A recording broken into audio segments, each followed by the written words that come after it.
안녕하세요. 지혜 1번지에 오신 것을 환영합니다. 이번 영상에서는 가까이 만나면 독이 되는 5가지 유형에 대해 알아보고자 합니다.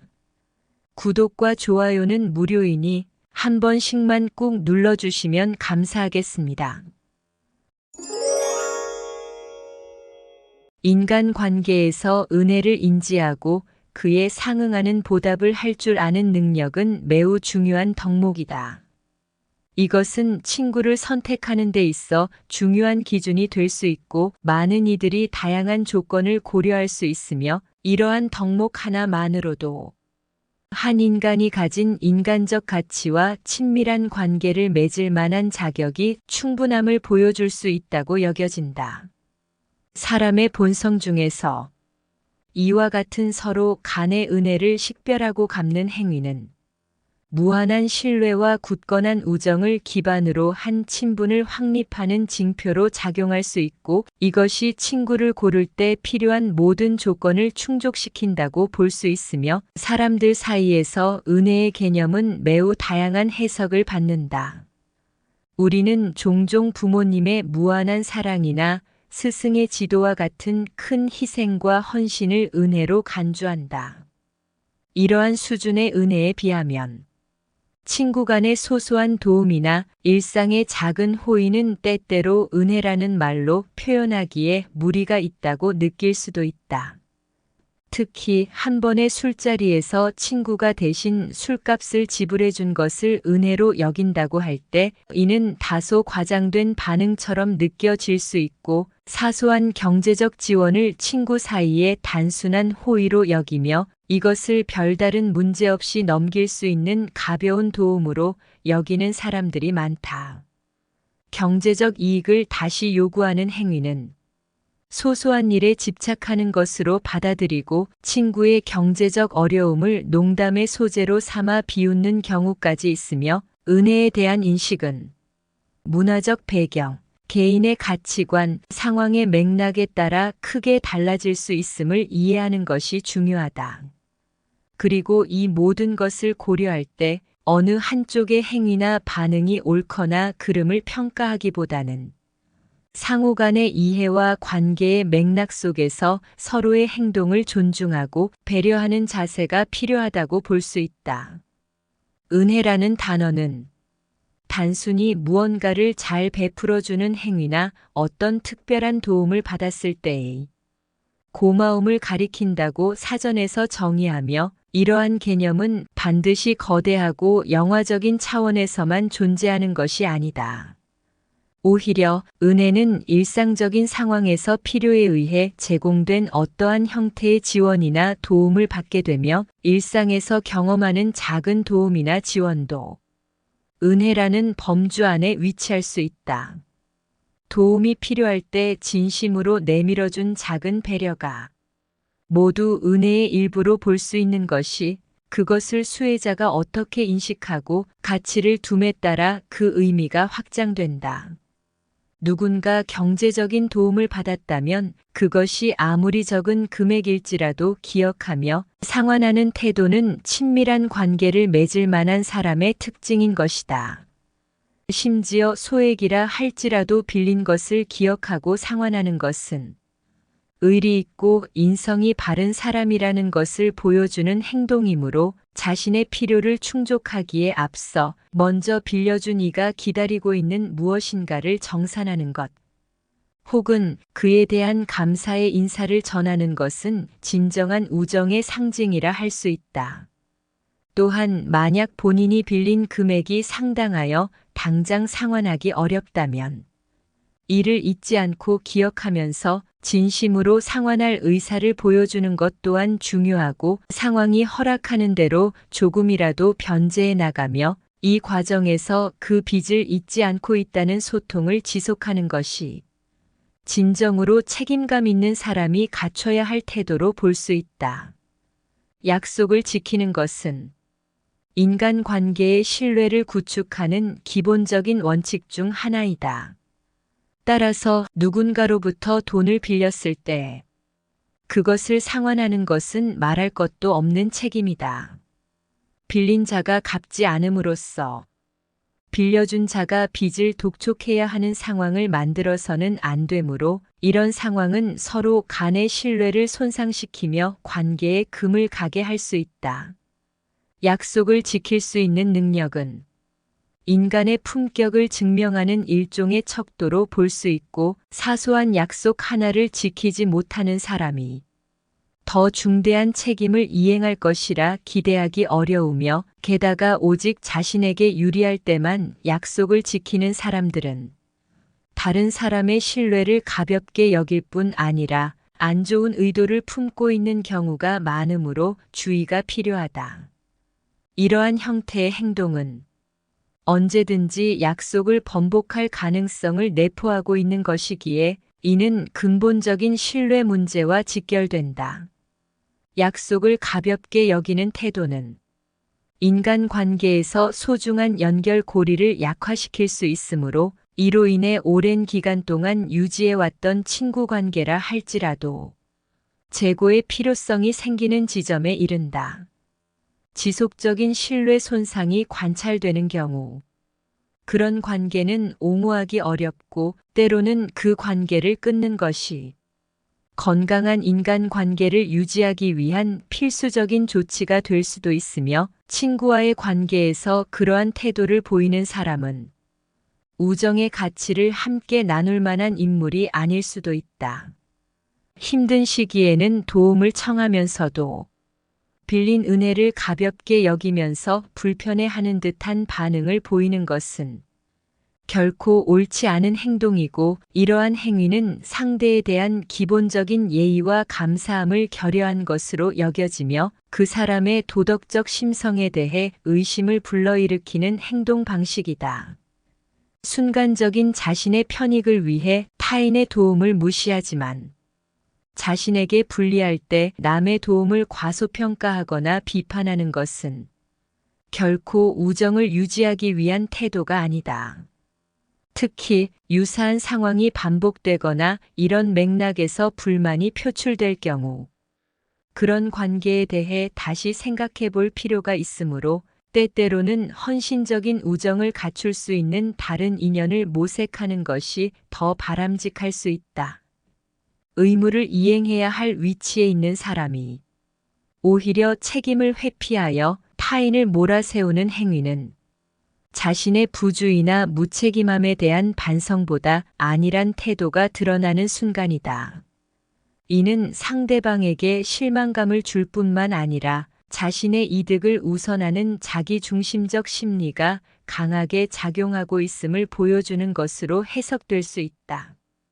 이는 상대방이 느끼는 손해나 불편함에 대해 무감각하고 무시하는 듯한 인상을 줄 수 있으며, 때로는 이것이 은근한 압박으로 작용하여 상대방을 경계하게 만든다.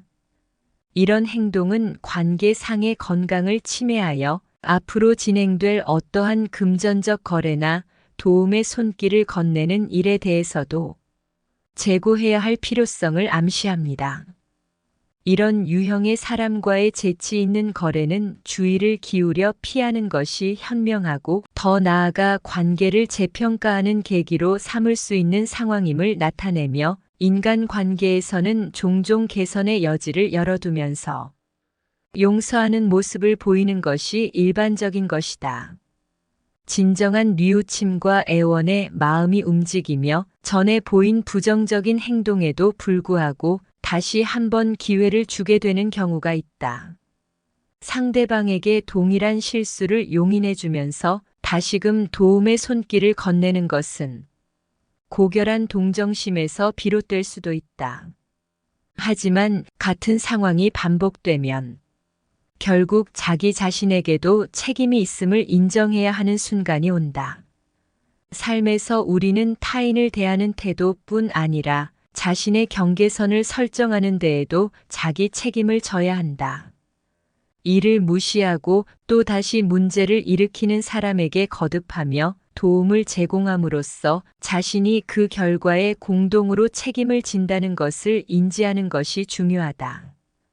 이러한 상황에서 앞으로 비슷한 상황이 발생하지 않도록 보다 견고한 경계를 세우는 것이 인간 관계를 유지하는 데 중요할 수 있다. 그동안 경험에서 일관된 신뢰의 결여가 목격되었다면 더 이상 재차 그 관계 속에서 부당한 관계를 하는 것은 현명하지 못하는 것이다. 동정심이 발동하더라도 이성적 판단을 우선해야 한다. 변하지 않는 행동 양식을 보이고 있음에도 달콤한 말의 의지에 다시금 도와주는 결정은 자신에게 책임이 돌아갈 수 있다. 과거의 빚을 전부 갚겠다는 주장에 진정한 변화의 징후 없이 현혹되어서는 안 되고, 이런 유혹은 결국 현실을 외면하는 말에 불과하며 흔히 이를 악마의 속삭임에 비유해 위험의 신호로 간주하는 것이 안전하다. 진정성 있는 변화의 의지가 행동으로 드러나지 않는 한 이러한 유혹에 귀를 기울이는 것은 스스로를 속이는 일이 될 수 있다. 어떤 조건에 이끌리지 말고 현재까지 작은 약속들조차 지켜지지 않은 사실을 기억해야 한다.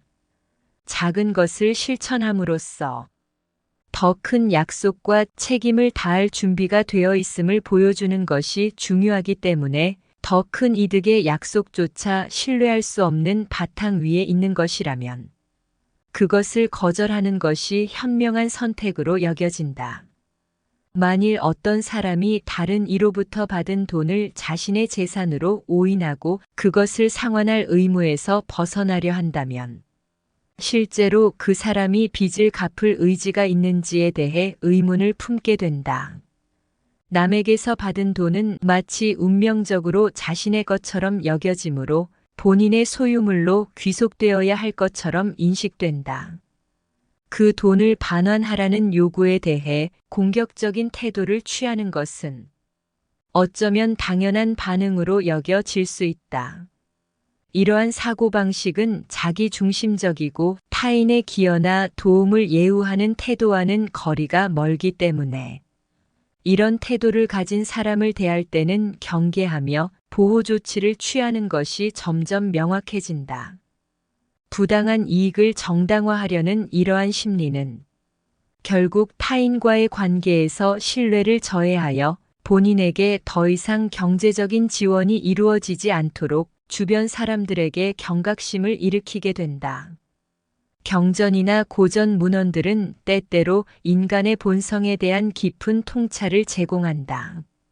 어떤 이야기들은 사람들이 은혜를 잊고 도움을 준 이들에게 원수 대하듯이 대응하는 경우도 있다고 언급한다.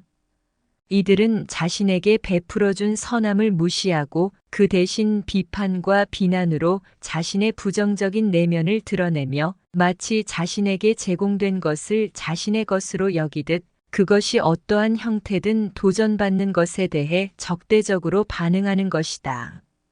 이러한 태도는 근본적으로 자기 이익을 최우선하는 사고방식에서 비롯되고 때로는 자신의 이기적인 행동을 정당화하기 위해 은혜를 베푼 이에게까지 부당한 공격을 가하기도 하며 이런 부류의 사람들은 자신의 소유 욕구가 강하므로 베푸는 행위에 대한 감사의 마음을 가지기보다는 경계와 방어적인 태도를 보이는 것으로 자기 중심적인 성향을 드러낸다.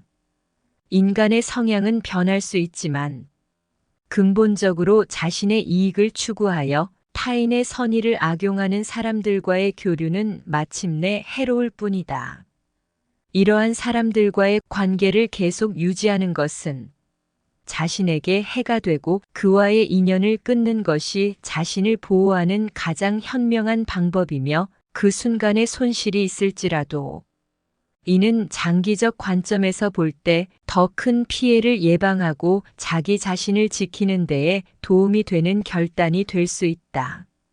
현재 상황에서 발생한 손해를 최소화하고 미래의 불이익으로부터 벗어나는 것에 안도감을 느끼는 것이 타당하며 결국 당장의 손실은 있을지라도 더 큰 손해를 면하게 되는 것이 긍정적으로 바라보는 자세가 바람직하다.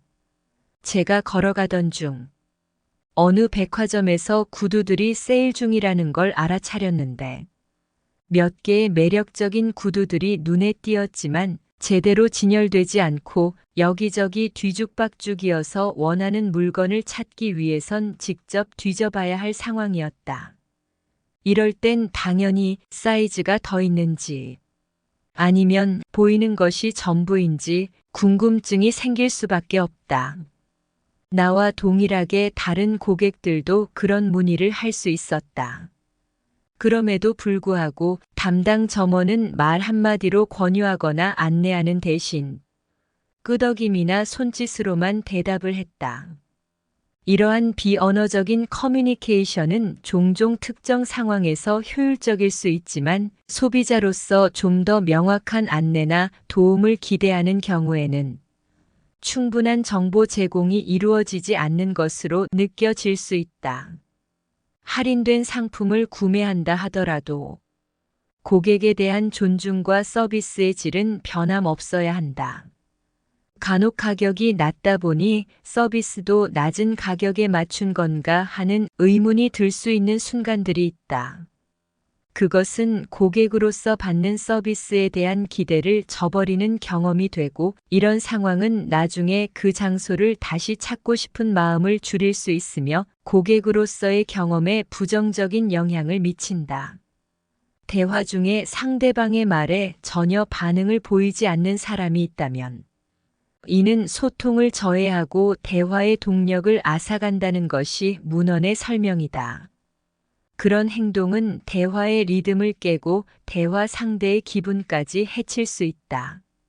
고대의 지혜를 담고 있는 주역의 본문에서도 원활한 소통이 이루어지지 않을 때 그것이 불운의 징조로 해석될 수 있다고 언급되고 상호작용에서 차질은 바람직하지 않으며 이러한 네거티브한 분위기는 주위 사람들에게까지 악영향을 미칠 수 있다고 여겨진다. 소통에 있어 그 어떤 반응도 보이지 않는 사람은 같은 공간에 존재하면서도 마치 그 자체가 부재하는 것과 같은 효과를 낳는다. 인문학 저서들은 그런 태도가 세상에 대한 전반적인 무시를 반영한다고 설명하고 그로 인해 자신도 결국 무시당하는 운명에 자발적으로 뛰어들게 된다고 짚어낸다. 아무런 응답도 하지 않는 것이 관계에서 더 해로우며 그런 사람은 사회적 흐름에 점점 소외되면서 자기 자신이 주변에서 배제되는 상태에 이르게 된다고 풀이된다. 지속적으로 무반응의 태도를 취하는 사람과 함께 일하는 것은 위험을 초래할 수 있다. 이는 서로를 존중하는 신뢰를 바탕으로 협력해야 할 공동의 활동에서 개인의 자산은 물론 팀의 성과까지 위태롭게 할 수 있다. 이런 사람들과는 문제 해결에 필요한 의사소통이 부족하고 이로 인해 과제를 해결하는 데에 중요한 장애 요인이 되며 서로를 인정하지 못하는 관계에서는 협업의 의미가 퇴색하므로 이런 상황에서는 공동으로 무언가를 이루기 위해 힘을 합칠 실제적인 필요성을 고민해 볼 시점이다. 오랜 시간 동안 일관되게 무반응을 보이는 사람과 지내면서도 사람들은 때때로 그러한 행동을 정상이라고 여겨버리는 상황에 이르기도 한다. 상대방의 반응이 없는 태도가 이제 놀랍지 않게 되고 그 사람의 성향으로 받아들이는 체념의 단계에 도달할 수 있지만 그런 태도 아래에서 상대가 진정으로 나를 친구로 여기는지 스스로에게 물어볼 필요가 있다. 시간이 흐름에 따라 그러한 소통의 결여는 관계에 더 큰 문제를 초래할 가능성이 커지므로 특히 무반응의 친구에게 인정받기 위해 노력하는 것은 그 자체로 해로운 일이 될 수 있고 그렇게 함으로써 자신의 가치나 욕구를 소홀히 하게 되며 결과적으로 자기 스스로에게 상처를 줄 수 있기 때문이다. 이는 결국 스스로의 감정과 정신 건강에 악영향을 끼치므로 주의가 필요한 상황인 것이다. 내면의 가치를 자각하고 스스로를 진정으로 인정하는 것이야말로 가장 중요한 인정의 형태이며 타인으로부터의 인정이나 찬사는 그 후의 일이라고 단언할 수 있다. 자신감이 충만한 사람은 내면의 힘으로 굳건하게 서 있고 복잡한 상황에서도 현명하게 판단을 내린다. 이들은 주변의 인기를 얻기 위해 자신의 본질을 희생하지 않으며 다른 사람의 인정을 구걸하여 진정한 자신을 내버리는 행동을 하지 않는 것이다. 실제로 타인의 의견을 경청하고 존중하는 것은 건설적인 대화와 성장의 기반을 마련하고, 이는 개인적 진화를 위한 것이며 절대로 자신의 정체성을 포기하는 조건이 되어서는 안 된다. 타인의 의견과 반응은 정보의 하나로 삼지만 그것에 국한되거나 유린당하지 않아야 한다. 만약에 어떤 자가 일체의 상호작용 없이 무반응으로 일관한다면 어느 순간 더 이상 할 말이 없어짐을 인지할 수 있겠으나, 그런 사람의 호감을 얻으려는 시도는 재난의 중심으로 스스로를 몰아가는 것과 유사한 위험을 안고 있다. 이는 마치 활활 타오르는 불길에 망설임 없이 뛰어드는 행위와 마찬가지로 그로 인한 위험의 크기를 충분히 가늠해 볼 필요가 있다. 세상과 타인에 대해 무관심하고 오직 자신의 의지만을 추구하는 사람들에게서는 관계의 깊이나 지속 기간에 관계없이 거리를 두는 것이 바람직할 수 있으며, 긴밀한 우정이라 해도 품위와 상호 존중의 부재는 결별의 이유가 될 수 있다. 개인적인 평화와 객관적인 시야를 유지하고 상황을 평가하며 결정을 내리는 것은 잠재적인 위험을 회피하여 자신을 보호하는 더 지혜로운 행동이 될 것이다.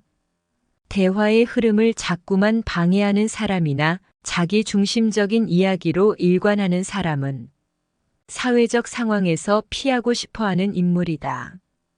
의미 있는 대화를 이끌어내기 위해 자신의 바로 말하고 싶은 충동을 억제하고 상대방의 말을 주의 깊게 듣는 노력이 필수적이며, 개인의 간절한 표현 욕구를 잠시 미루면서 상대의 의견을 소중히 여기는 것은 건전한 소통의 기초인 것이다. 대화는 말하는 기술만큼 경청하는 기술에서 균형을 이루므로 많은 사람들이 웅변의 중요성에 무게를 두지만 실제로는 경청하는 능력이 더 큰 가치를 지닌다고 할 수 있다. 관계를 잘 이끌어가는 사람들은 대체로 상대의 이야기에 귀를 기울이는 쪽을 선택한다. 나 자신이 대화에서 능숙한 화자가 되고자 할지라도 내면을 들여다보면 진정으로 가치 있게 여기는 사람은 다른 이의 이야기에 귀 기울이는 사람임을 깨닫게 된다. 험담을 하는 사람과 꾸준히 어울리게 되면 그것은 결코 바람직한 일이 아니라는 인식이 흔한 것이다. 험담이 일시적인 해소감을 제공할 수는 있지만 곧 이어지는 뒤죽박죽의 감정은 마음 한구석에 남아 불편함을 초래한다. 심리학 및 신경언어 프로그래밍의 관점에서 볼 때 우리가 내뱉는 말들은 사라지지 않고 무의식 속에 새겨진다. 이렇게 저장된 말들은 시간이 흐르면서 강화되고 우리의 생각과 태도에 미묘하면서도 지속적인 영향을 끼치게 된다. 험담은 자아의 심연에 부정적인 씨앗을 뿌리며 그것이 무의식의 영역에서 더욱 뿌리를 내릴 수 있는 위험 요소가 된다. 험담을 일삼는 이들과의 동행은 본인의 내면에 끊임없이 불편함과 부정적 감정의 씨앗을 심는 것과 같다. 타인의 곤경에 은연중에 기뻐하는 심리 상태는 샤덴프로이데로 알려져 있고, 이는 때때로 자신의 자존심이 낮을 때 타인을 비판하며 상대적인 위치를 높이려는 경향에 기인하여 자신이 느끼는 열등감을 보상받기 위해 다른 사람을 비하함으로써 일시적인 우월감을 추구하게 되는 상황이 발생한다. 샤덴프로이데의 감정을 경험한다 해도 스스로를 꾸짖을 일은 아니지만 주변 사람들에 대한 부정적인 감정에 휩싸여 지낸다면 그것이 자신의 전반적인 성장에는 도움이 되지 않는다. 다른 사람의 성공과 기쁨을 진심으로 축하할 수 있는 관대함을 발휘하는 것이 바로 진정한 승리의 순간임을 알아차릴 수 있다. 전혀 모르는 사람이 문제를 일으키는 경우는 드물기 마련이고, 그들은 정보의 부족으로 인해 조심스럽게 행동하며 이로 인해 자연스레 겸손함을 유지하게 된다. 조금 알고 있으면서 모든 것을 이해하고 있다는 사람들이 실제로는 문제의 원인을 제공하고, 이들은 자신의 피상적인 지식을 토대로 오만한 태도를 취하며 이는 가끔 정확하지 않은 판단과 행동으로 이어지게 된다. 이런 유형의 사람이 곁에 있다면 그들의 오만한 행동으로 인해 갈등이 발생하고 다른 사람들에게 깊은 상처를 입힐 수도 있으며, 사실상 모든 것을 완전히 알고 이해하는 사람은 세상에 존재하지 않는다. 오만한 태도로 무장한 사람과의 동행은 문제를 야기하고 주변 사람들에게 깊은 상처를 낼 수 있으며, 각자가 불완전함을 인지하여 수용하는 태도가 진정으로 필요하다. 이러한 자각은 개인의 성장을 촉진하므로 대인 관계에서도 긍정적인 영향을 끼치게 된다. 지금까지 가까이 만나면 독이 되는 5가지 유형에 대해 알아보았습니다. 끝까지 시청해 주셔서 감사합니다. 구독과 좋아요, 알람 설정은 영상을 제작하는 데 많은 도움이 됩니다.